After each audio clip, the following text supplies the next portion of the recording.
Our company was started by our grandfather, Joe Heinen, who opened up a butcher shop. He always had a dream and a vision that he could be more than just running a butcher shop. So in 1933, he opened up the first supermarket in Cleveland. I think in many ways he was the classic entrepreneur. He was all into fresh, had a person go down to the market every day and buy the produce.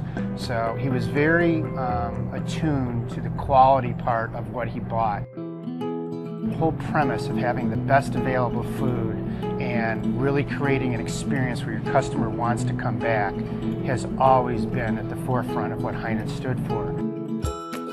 I think it goes back to Mr. Heinen Sr. He wanted our customers to receive the very best, and he went out of his way to do that. Today, people want organic, they want good produce, they want the good meats, and I think we provide that service.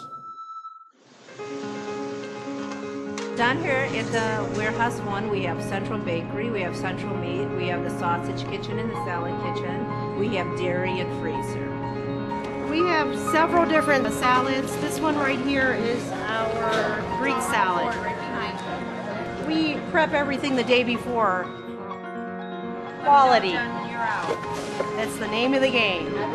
Heinen's has always been focused on service and quality. We've never deviated really from the basic principles my grandfather started with. If you don't have the quality, you're not going to have your customers. And if I wouldn't feed it to my family, I wouldn't send it out of here. Everything that goes out is of top quality, which is nice.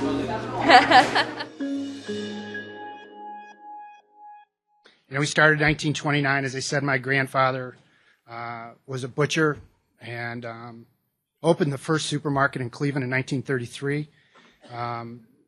Currently, I have a twin brother. We're third generation, and we run the business. And really, I think one of the reasons we're still here after 84 years is that the three basic strategies have always existed. So we're committed to our people, which is one of the things we like to say is most companies look at their people as an expense to be minimized, particularly in our industry, whereas we always tell them, you're the most important asset we have, and our job is to leverage you.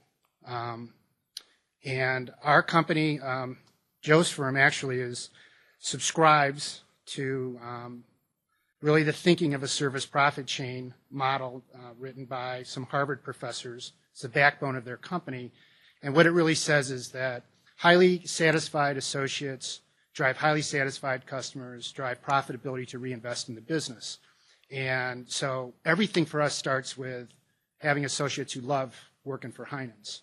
And that, of course, means that they're enabled and empowered to own their jobs and really given the freedom to create those highly satisfied customers.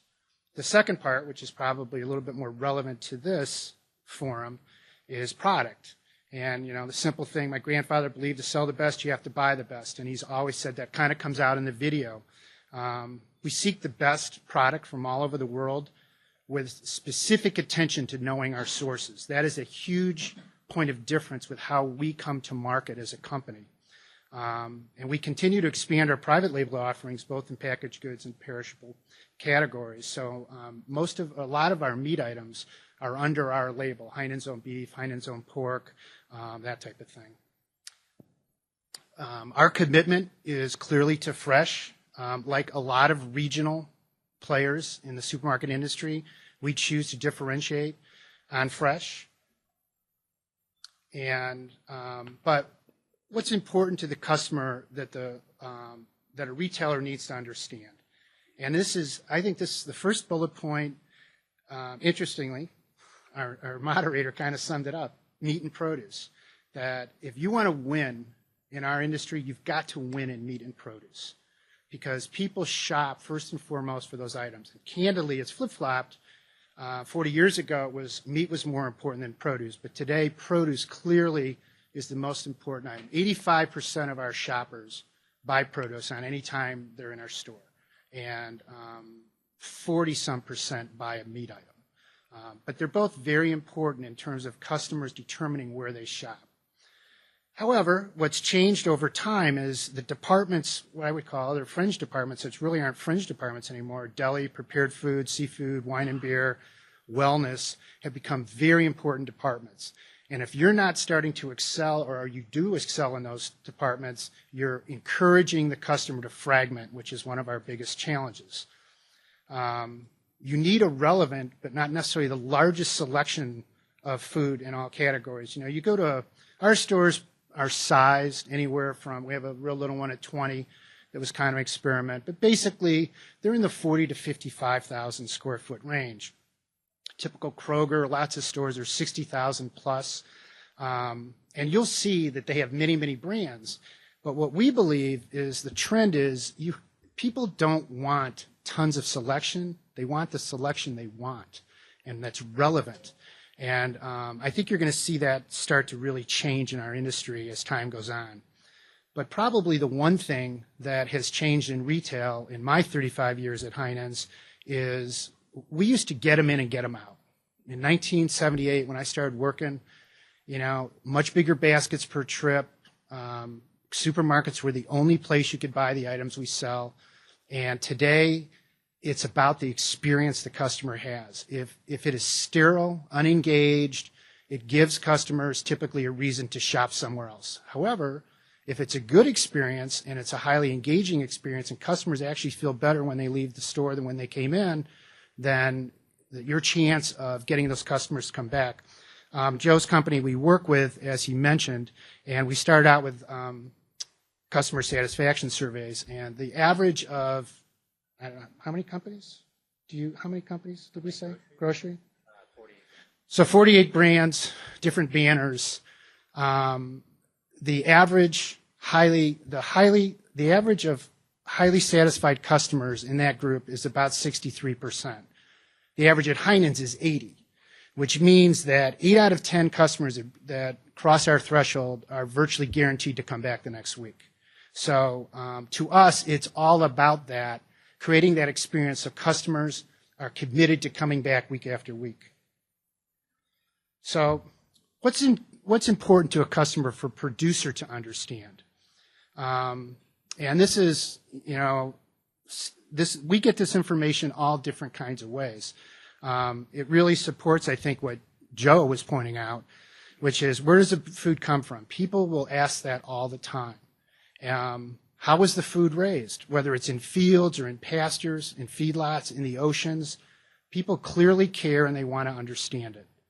How were the animals treated? What were the animals fed? And how were pesticides used in the raising of fruits and vegetables? We want organic food. The evolution of organic food is nothing less than staggering in the last 15 years. It's gone from being incredibly undersupplied to now there's a fairly decent supply of organic fruits and vegetables. Meat is still dragging, I think, dramatically. But anybody who thinks organic food is a fad is clearly wrong. It is a trend towards eating that is doing nothing but increasing. So the concerns of customers, this is somewhat duplicative, but these are the words you hear customers say. You know, product of USA, hormones, antibiotics, pesticides, humanely raised and handled, non-GMO feedstuffs. I don't know how much discussion you guys have had in these 2 days on GMOs, but in my career, I have never seen an area about food just take off in concern as much as non-GMO. We're way behind the curve trying to catch up as an industry. You know, I've been informed that, for example, 95% of the corn grown in our country is GMO. So when our customers come to us and say they want non-GMO fed cattle, good luck. You know, what are we going to tell them? And so it's a problem. But anybody who thinks that, again, that GMO is somehow going to go away, I think you're mistaken. And I think the food industry needs to figure out how to address this in all avenues. Wild caught versus farm raised, very important in the seafood arena. Artificial ingredients and sustainably raised. So how do we work as a company to address customers' questions and concerns? I mentioned how important sourcing of product is to us. We try to detail the specifications. We try to be on top of all the protocols In terms of animal raising, we try to be in a program of some sort that guarantees high consistency and adheres to the type of protocols we believe, number one, are best for the product, and number two, meet the needs and desires of our customers. We work hand in hand with our suppliers. As I said, we try to be in programs. We try to make the connection to the fields and to the feedlots and to the ranchers. We're a 18-store company, soon to be 20 next year. But the fact of the matter is our big advantage is we have the ability to know our ranchers and know our farmers. And our ability to sell that to our customer helps to really position us in a very different way than even large regional chains and certainly national chains. We try to be honest and open with communication with our customers. We want them to know what we're selling and what we're doing and what are the features and benefits. And, you know, if we're not meeting their needs and they tell us, and that's our job to meet their needs. We try to offer them choices and alternatives, and we allow them to choose. You know, the standard line we like to use is let the customer vote with their feet. They'll tell you by what they buy what's important to them. And we really want, the big part of having an engaged associate base and creating the experience is that they need to be knowledgeable about the products. So when someone's standing behind the meat counter, they need to understand exactly what we're selling and everything about that product they can possibly know so that the customer can understand what we're doing. And third-party verification is something that we've started in the last few years.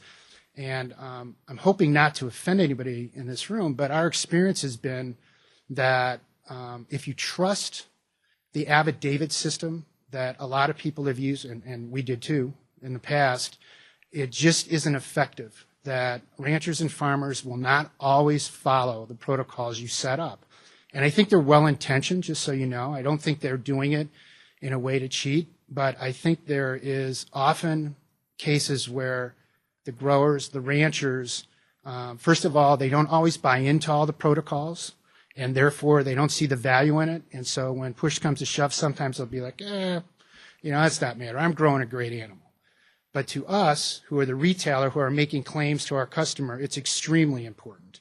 And so third-party verification, I think, is growing dramatically, and I don't think it's just on source like we do now. Our vision would be to verify every claim we make. And we understand there may be a cost to that. But the fact of the matter is, ultimately, the customer is going to look for some credible third-party verification of your claims, because too many are going to be proven to not be well audited or watched. So our commitment to source and process verification, it allows us to speak with confidence about the products we sell. When we tell our meat clerks, our seafood clerks, our produce clerks, hey, look, this is how we source. These are the farmers. Sometimes they're in our stores talking to our customers, and our associates, of course, can talk to them as well. They learn about the product, and they know that we have a system in place that guarantees that what the claims we say are true. We require our fresh meat suppliers to be audited by a third party. We talked about that. Currently, our beef, pork, lamb, and chicken now all meet source verification requirements of the USDA. And we've just put on lamb and chicken in the last probably 3-4 months. Well, chicken's actually going in next week, but it's been very important to us because it's a way to differentiate ourselves with the customer and continue to build that trust. When you're an 85-year-old company, one of the reasons you're there is your customers are incredibly trusting of you. And so everything we can do to continue to build that trust enhances our brand and enhances our position. So our current meat offerings, we have Heinen's Own Premium Beef, which is actually a national beef product. It's end-to-end controlled, and it delivers an incredibly consistent and flavorful product. Our Heinen's Own Premium Pork started out as what was originally called Premium Standards Farms, Farmland, now Smithfield. Again, it's a process-controlled program. We have local. Local is a hugely growing closet or cottage type of industry. If we could sell we have grass-fed, but, you know, you guys probably can figure out what happens. You go to a rancher, and they're like, yeah, I have 4 cattle for you. I'm like, great. And I'm like, do you think you could get 20? Oh, no, we can't do 20. And I mean, you know, it's given business, and it's just growing very slowly. But those cattle, we process them with a local processor. They're clearly more expensive. Those hit our stores, and they sell very quickly. We have no problem cleaning up the product. So local product really resonates with our customers. Organic grass-fed is coming out of Australia. Again, it's been, it meets the need of the customer who, number one, either believes it's more healthy for them or truly better for the animal. Both, you know, there's science out there that supports both of those. Nyman's Ranch, which is an antibiotic-free pork product. We carry a Spanish pork item that's fed on acorns. It sells for about $20-some. The loins, and they're in the frozen case because we can't afford the shrink if people don't buy that, but it's an interesting product. Shepherd's Pride lamb is the one we put. Gerber Chicken is a local family-owned Kidron, Ohio chicken company, has a fabulous product. And we really, you know, basically the attributes of all of these products vary, but typically many of these products are hormone and antibiotic-free. We really focus on humanely raised. All the things we talked about, we try to build into every product we have. We try to get as many of those features and benefits into our products as possible. So where are the gaps in the supply side? You know, I've been involved in meat since I was 16. So producers are very slow to respond to customers' needs and wants, has been my experience. First of all, you have to realize with a cow, you know, you want to change something, you're 14 to 20 months away if you start tomorrow. So that's one problem. But there is clearly what we in our company call a producer's mentality that dominates the producer side in food. And I get it. You know, every time we ask them to do something, they're like, well, who's going to pay for it? And, you know, nobody wants to pay for it. But the fact of the matter is the person who gets screwed in all this is the customer. Simple things like vitamin E. Right? Vitamin E has a minimal cost. We've gone to companies and say, look, we're a vitamin E fed program. Nope, can't do that. We're not going to do that just for you. And it goes on. And there's just lots of gaps that exist when we deal with our producers. Now, you know, we have to deal with the fact that often what's best for the customer is clearly not best for the customer. What's best for the customer is clearly not best for the producer. But I was telling some people today in casual conversation what people don't realize is the world has changed when it comes to proteins. It used to be, when my grandfather started the business, everything on a meal was built around protein. That's how he started his business. He's like, hey, they got to come, they got to buy meat, so let them buy produce. They're coming to me because they always have to start their meal with meat, which was true for decades. But that's not true today. You know, when you have a outbreak in beef of something, whatever it may be, any kind of scientific discovery that indicates concern, people quit buying. And they don't need to buy. They don't feel a compulsion to have protein the way they once did. So every time we quit meeting the needs of the consumer, you're sending them, just so you know, to the produce aisle. Because that's what they're doing. They're choosing to not buy proteins. Or you're sending them to the seafood aisle. And it's very different today. And it's frustrating to me, who's grown up in the meat business, to watch that happen. Because a lot of times the science that's out there, you've heard it the last couple of days, can be conflicting. Well, every time the customer gets conflicted, they choose not to buy until they figure it out. There's lots of examples of that. So we're caught in the middle. Producers refuse to add costs. Customers are unhappy. So that's a real dilemma for us, and I don't honestly know the answer. So how's the role of the butcher changed? Well, you know, the old days, when I first started, the butchers were behind a one-way glass, rarely interacting with customers, usually personality impaired, by the way. And I was one of them, so I stand with my brethren. Butchers had limited knowledge about cooking. They couldn't even tell you how to boil water most of the time. Today, butchers need to build relationships, be out in front with the customers on the sales floor and over the counter. Butchers need to be culinary experts. We have never had a more cooking ignorant population than we do today. And so it's totally changed. And so we've termed we've used a term that we actually got from the AMI convention. My meat merchandiser went there and he said, we need to create rock star butchers. We need to have butchers that people come in and treat them like rock stars because they have all the solutions. They help them with the right cuts of meat. They help them with how to prepare, and they're there for feedback. And so we're very engaged. We have a service case. We have a self-service case. But we try to preach high engagement by our butchers, and it's radically different. And, we've been doing it long enough, but I mean, when we first started, it was rough. Getting these personality impaired guys to go out and talk to the customer, sometimes it's like, yeah, maybe that's not such a good idea.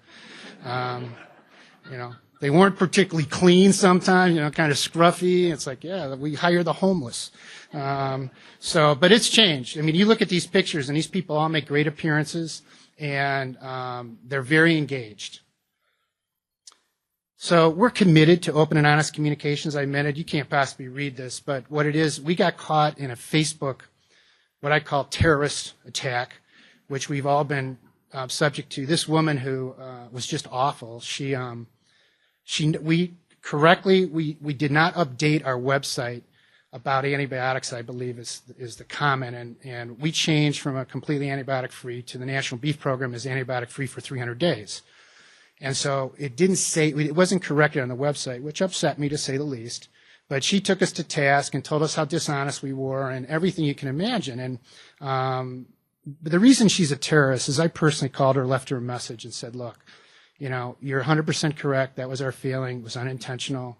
We've corrected it. And I'd really like to meet you in any store of your choosing, and I'd like to walk you through our meat selection and tell you all that we do for the customer. Of course, I never heard from her. She just bitched and then bitched some more on Facebook. But interestingly enough, what came out of this is probably 90% of the comments once I wrote this response was, we trust Heinen's. We love Heinen's. And so, in social media, there are too many terrorists out there, but when they're there, you can't stand down and you got to fight back. And when you do, and you're honest, we have found that our customers absolutely appreciate it and respect us even more. So there's many ways to communicate to the customer. You see some signs in the upper right is the beef legacy sign. We have signs on the counters. You can see the labeling. The sticker labeling on the ground meat talks about all the features and benefits of our beef program. The Where Food Comes From label, which is a program of source verification, as we alluded to. And the one on the bottom right is actually one of our ranchers who comes into our store, and periodically throughout the year, we try to get our ranchers to come in and talk to our customers, and there's absolutely no substitute for that. The fact that our customers can interact with somebody who's actually growing their beef is staggering to our customers. It's equally staggering, by the way, to the ranchers who actually can come in and see where the meat they raised ends up. They're like kids in a china shop. He's like, yeah, that steak, I probably grew that steak. I'm like, good thinking. So it works both ways. It makes the connection between producer and retailer that I think is so critical. So where food comes from, we talked about, traces food back to the American farms and ranches, and we require their suppliers to be audited by an independent third party. We talked about all that. And again, I think this is the way it's going. So you can see this is one of the labels that we have, which talks about raised without hormones, raised without antibiotics, source verified, humanely raised and handled. And so we want to put as many claims and communicate that to the customer as best we can. And so it's all about honesty and transparency. Whatever you ask, we want to tell you.